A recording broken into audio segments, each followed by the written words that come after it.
Thank you. Thank you, Clifton. If he had prepped me, I would have worn a kilt, and I wouldn't have had to worry about what to wear for so long. So next time, Clifton, let me know. I wanted to just start off by saying thank you guys for being here. I know it can be tough to spend a weekend at a work event, even when it's a fun one. So thank you for your time. I know it's tough. So Lightwave has been asking me to give a talk for the past few years. And each time I would say, no thanks. I don't have anything to talk about. This year, slightly exasperated, I added, I don't have a compelling story. I'm just a lost soul who shows up to work every day. That's too short of a talk.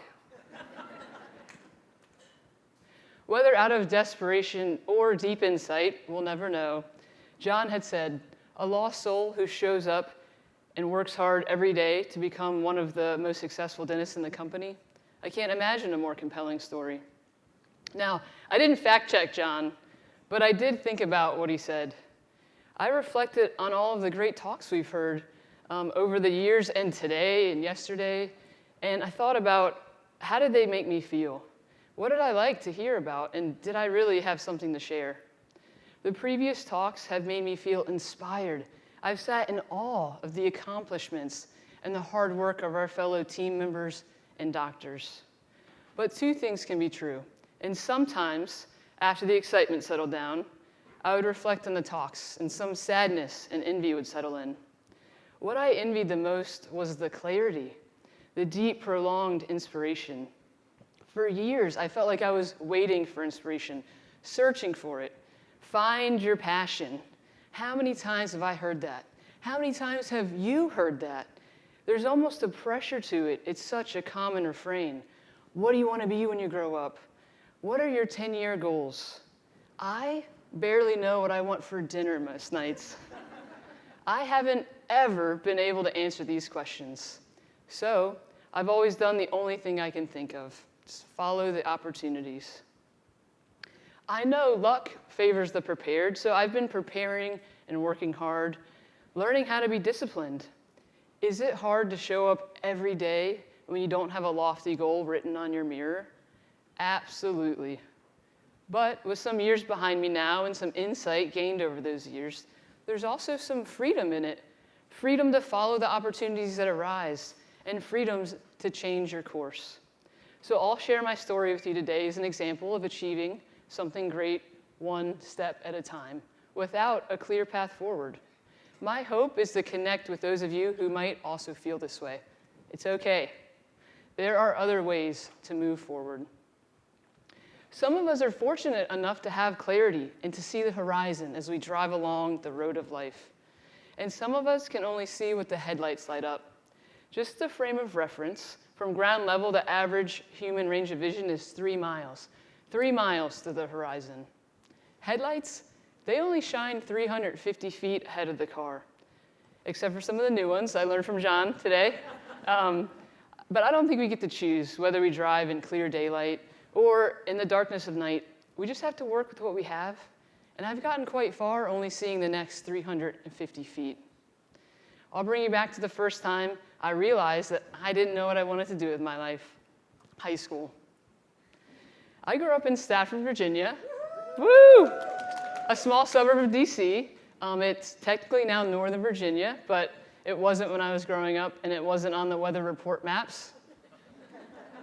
I just said close to Quantico. I was part of a program called Commonwealth Governor School. It was a school within a school type program. I joined because someone told me it would be a good fit. And I thought, like I'm sure you thought before, that sounds like a great opportunity. It was one of the first times that I remember taking a risk like that, signing up for something I knew would be incredibly hard, choosing the taller mountain to climb. I showed up and did my best every day. I was not the smartest in the class, but I am smart, and I may or may not have been the hardest working, but I do work incredibly hard. And as the author James Clear once said, the fact that those two things, smart and working hard, are mutually reinforcing, well, it leads to great results. I was valedictorian of my graduating class. It was never a goal. It wasn't even on my radar. Again, I wasn't the smartest person in the room. It was almost a bit shocking. In retrospect, I'm glad it wasn't a goal. It would have created extra stress, and I definitely didn't need that. I stress myself out enough. As this table right here, they know. This achievement opened my eyes, though, to the benefits of daily effort, of consistency, of showing up, of being disciplined. I valued hard work and showing up, and I achieved something based on those values. While in high school, I had an opportunity to go to a summer camp in DC. I affectionately called Nerd Camp. It was a National Youth Leadership Forum at Georgetown, and there I met a boy named Justin. Not that Justin, that's later. We hit it off. He was all the way from Florida. We had left that week at camp with each other's phone numbers and AOL Instant Messenger screen names, and no 10-year plan. We've been together for 22 years now, and we still don't have a 10-year plan. But on a scale of 1 to 10 of nerdiness, with 10 being someone who plays Dungeons and Dragons all day, and 1 being the quarterback of the football team, I'd give him a solid 6.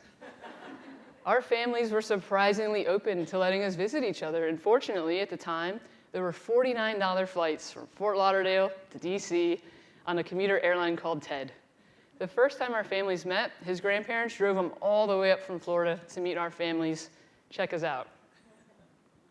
During the last 2 years of high school, we were able to be there for each other, for our big events, achievements, birthdays, proms, graduation.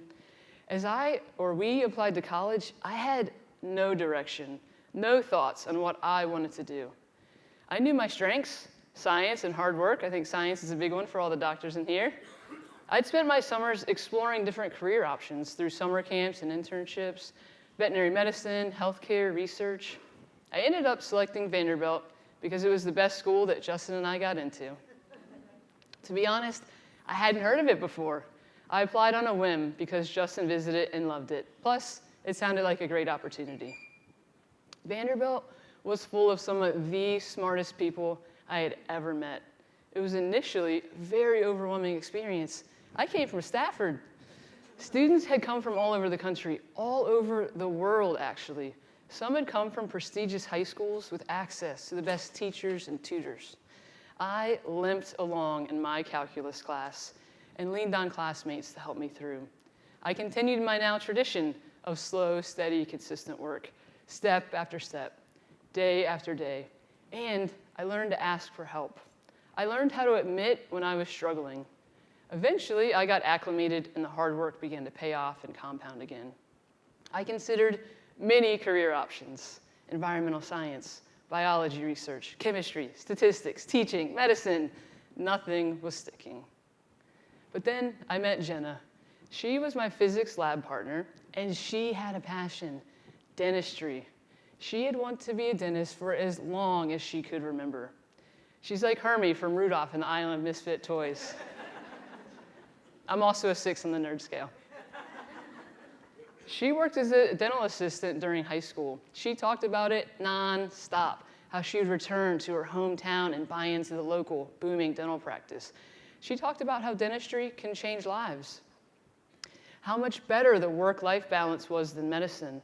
I was sold. I borrowed her DAT study materials and applied to dental school. Working hard and preparing for some unknown future for all those years paid off, and I got accepted to the same school as her. We both left Vanderbilt after 3 years and headed to dental school at Nova Southeastern University because it sounded like a great opportunity. Over the first year, I realized that dental school maybe wasn't for me. Making teeth out of wax? What did I sign up for? I was nervous I'd made the wrong choice. Maybe it wasn't a great opportunity. But then I heard about a dual degree program I could enter.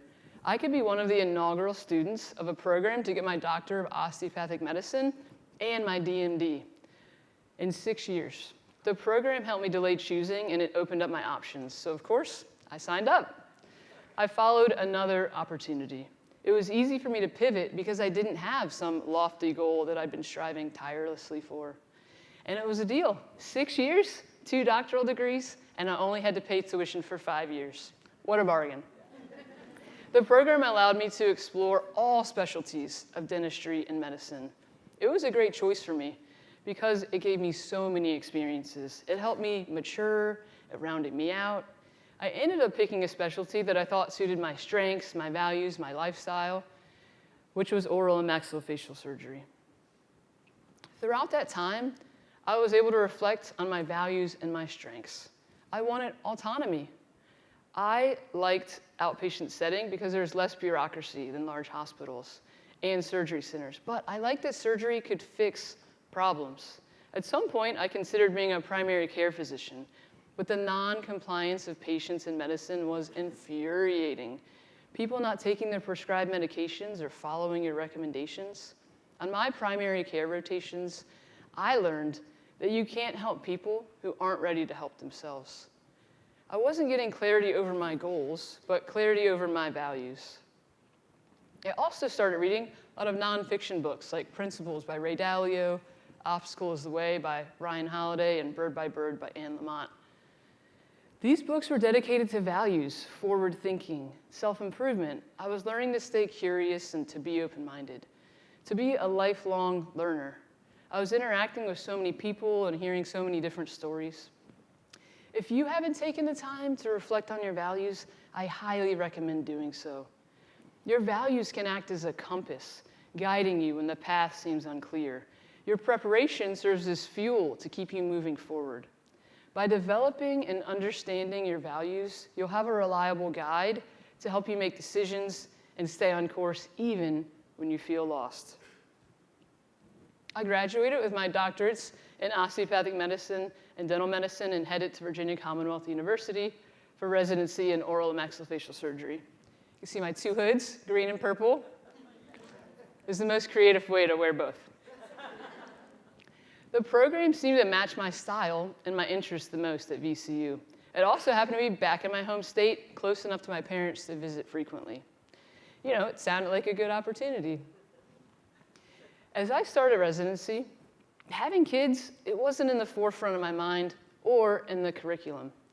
I always thought I'd have kids, but there wasn't a firm idea on when or how many. I imagined I'd wait until after residency because I thought my instructors or co-residents might kill me. There were very few, and still are, female oral surgeons. Only about 15% of oral surgery residents were female as of 2022. The numbers were even lower when I was a resident. Taking time off was seen as a lack of commitment and dedication.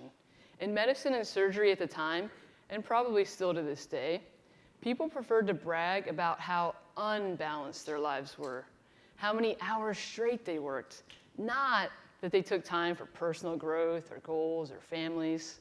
We didn't talk about those things. My friend Jenna, who had convinced me to go to dental school in the first place, had graduated 2 years before me because I stayed behind for the dual degree program. As I started residency, she was trying to have kids, and she was struggling. She had major fertility issues, ultimately going to IVF in order to conceive. I saw her struggles, and I started to freak out. What if this career choice is making me lose the opportunity to have kids? We're the same age. Fertility issues increase with age. Justin and I had to make a decision. Do we try and start a family now during this extremely challenging residency program, or do we wait and risk not being able to have biological children? We decided having kids was important and that we'd figure it out, if we were lucky enough to conceive. Luckily for us, my mom was also getting eager to have grandkids, so we brought her into the conversation. She agreed to help us with childcare. I had chosen VCU to be close to family without realizing how important that would be. The benefits of being within driving distance of your mom and having the first grandchild. So we started trying, unsuccessfully. I also had fertility issues. We did the testing, which was relatively normal, and started fertility treatment after months of unsuccessful attempts. Fortunately, I got pregnant with my son Owen on my second round of IUI. The pregnancy did not go over well with my program director, but I showed up every day and there wasn't much that he could say. There aren't, or at least weren't, many protections from pregnancy during residency at that time. So I saved up all my vacation, 3 weeks, for maternity leave. I am the only female oral surgery resident at VCU to ever have a child during the program. And then I went and had two.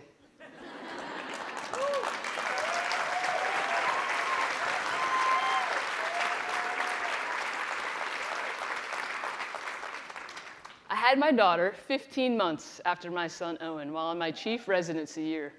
Sometimes your fertility issues resolve. She was a pleasant surprise, an unplanned opportunity. Since leaving Florida for residency in Virginia, it was always in the back of our mind that we might head down that way.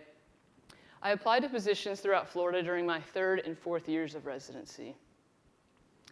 My mom, Robin, pictured there, that was her retirement party 6 years ago. She's not retired. She works multiple days a week. She's a hygienist at Garrisonville Dental. Woo. I don't know if they're here still, but she's been there for nearly 28 years. So I'd been around the practice since I was a kid. Garrisonville Dental was joining a new startup called Lightwave Dental. And the owner dentist of Garrisonville saw the demand for dental specialists in the area, and he convinced Justin Jory and I to meet each other. We met at the doctor's house with Andrea and the kids and my kids, and we got to know each other. And it was a big risk for everyone involved. Neither of us had started a dental office before. I had never worked in private practice. I hadn't even graduated yet. It sounds crazier now than it felt back then, but here we are.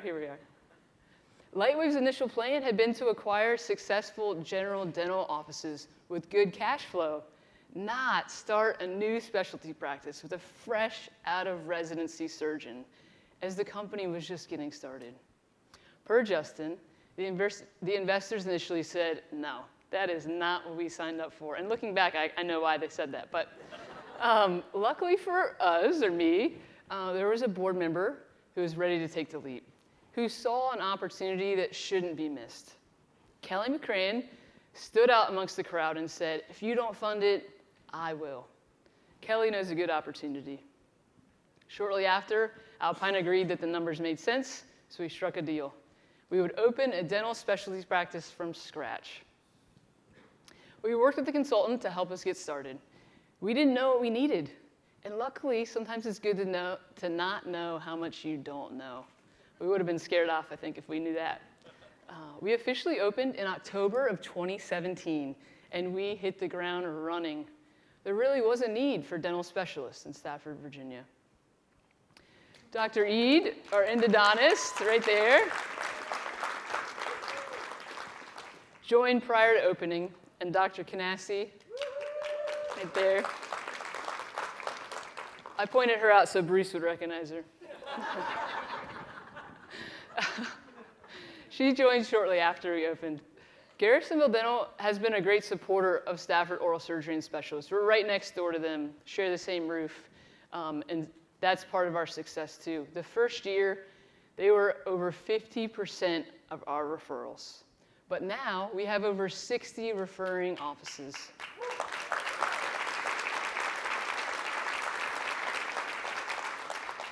My girl Donna started that clap. Thank you, right there. Yeah. We've built our reputation through hard work, collaboration, and we've become a staple in our dental community. We've grown as a business, and we've definitely grown as people, and it's been a great opportunity.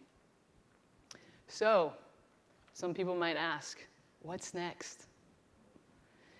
And to them, I would say, I don't know. I don't know. I've never known. I've never known until all of a sudden it's obvious. I think most change happens that way, slowly without notice, and then all at once. As I'm entering the second half of my life, not to put a damper on it, but average life expectancy is 76, I'm working on saying no more often. Sometimes things sound like a great opportunity. Sometimes things are a great opportunity, but that doesn't mean they're the right choice for you. I've said no to multiple opportunities in the past 7 years. No, I don't want to open a new location. No, I don't want to join another study club. No, I can't go on that trip. But the no's allow me to say yes to other things. Yes, to be home more for my kids. Yes, to a vacation with friends. And no doesn't mean no forever. It means not right now. I can't take this opportunity, but I may be open to something similar at a later date. And I just want to clarify before I finish, I'm not saying having a plan is bad. I wish I had a plan, a clear, ambitious goal or passion where I could see the horizon as I drove. But I've accepted that I don't, at least not yet. And I believe that you don't need a plan to have a successful or fulfilling life. You can cultivate your values and you can live in alignment with them. Sometimes you just have to take the next step, one step at a time. And it doesn't have to be a big step. It can be a small step. As Steve Jobs said, you can't connect the dots looking forward. You can only connect the dots looking backwards. Clarity often comes retrospectively as we reflect on our lives. So thank you, Lightwave, Justin, for allowing me to reflect on my life. I will continue to try to trust the process. I said trust the process first, but I'm going to try to trust the process. And I'm going to weave my story like I always have, one step at a time, driving with the headlights on. We are all on the freeway of life together. If you have a 10-year map, that's great, and I'm jealous. But stay open to detours and changes in plans. And if you're like me, and you can only see 350 feet ahead, that's okay too. The point is to keep moving. So I ask you, can you show up? Can you stay curious? Can you be true to your values? Because once you do that, you're ready to say, sounds like a great opportunity. Thank you, guys.